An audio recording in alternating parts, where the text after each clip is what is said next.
Iran America സമാധാന ചർച്ച പരാജയപ്പെട്ടതോടെ Gulf മേഖല വീണ്ടും ആശങ്കയിലാണ്. ഹോർമുസ് കടലിടുക്കിനെ ചൊല്ലി അമേരിക്ക ഇറാൻ തർക്കം വീണ്ടും രൂക്ഷമായതോടെ വിമാന സർവീസുകൾ പൂർണ്ണതോതിൽ പുനരാരംഭിക്കുന്നതടക്കമുള്ള നടപടികൾ വൈകുമെന്നാണ് റിപ്പോർട്ട്.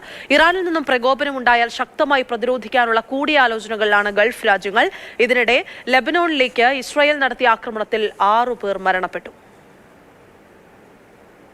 ഇസ്ലാമാബാദിലെ ചർച്ച പരാജയപ്പെട്ടതിന് ശേഷം അമേരിക്കയും ഇറാനും നടത്തുന്ന പ്രതികരണങ്ങളാണ് ഇപ്പോൾ കൂടുതൽ ആശങ്ക സൃഷ്ടിക്കുന്നത്. ഹോർമൂസിന്റെ നിയന്ത്രണം പൂർണ്ണമായും ഏറ്റെടുക്കാൻ പോകുന്നു എന്നുള്ള വിധത്തിൽ ഡൊണാൾഡ് ട്രംപിന്റെ പ്രതികരണം വരുന്നു. അതേപോലെ തന്നെ ആ ഹോർമൂസിലുള്ള കടൽ മൈനുകളൊക്കെ നീക്കം ചെയ്യുന്ന നടപടികളുമായി അമേരിക്ക മുന്നോട്ട് പോകുന്നു. അവിടെ ആ മേഖലയിൽ കൂടുതൽ സുരക്ഷാ സംവിധാനങ്ങൾ ശക്തിപ്പെടുത്തുകയും സൈനിക സാന്നിധ്യം ശക്തിപ്പെടുത്തുകയും ഒക്കെ ചെയ്യുന്നുണ്ട് അമേരിക്ക.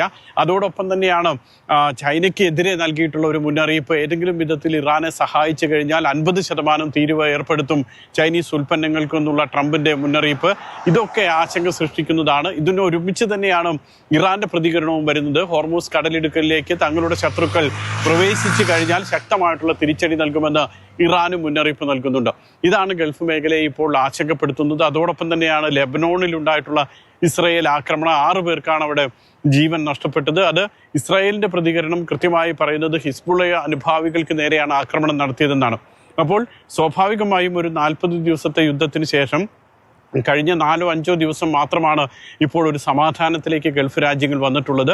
അന്താരാഷ്ട്ര വിമാന സർവീസുകൾ ആരംഭിക്കുന്നതിനെ കുറിച്ചൊക്കെയുള്ള ചർച്ചകൾ നടക്കുന്നതിനിടെയാണ് സാഹചര്യം കൂടുതൽ മോശമാകുന്നത്. അതുകൊണ്ട് തന്നെ ഗൾഫ് രാജ്യങ്ങളെല്ലാം ഇപ്പോൾ അതീവ ജാഗ്രത പാലിക്കുന്നുണ്ട്, പരസ്പര ആശയവിനിമയം നടത്തുന്നുണ്ട്. ഇറാന്റെ ഭാഗത്തുനിന്നും ഏതെങ്കിലും വിധത്തിലുള്ള പ്രതികരണം ഉണ്ടായാൽ അല്ലെങ്കിൽ പ്രകോപനം ഉണ്ടായാൽ അതിനെ എങ്ങനെ പ്രതിരോധിക്കണം, പ്രതികരിക്കണം എന്നുള്ളതിനെ കുറിച്ചൊക്കെയുള്ള കൂടിയാലോചനകൾ പുരോഗമിക്കുകയാണ്.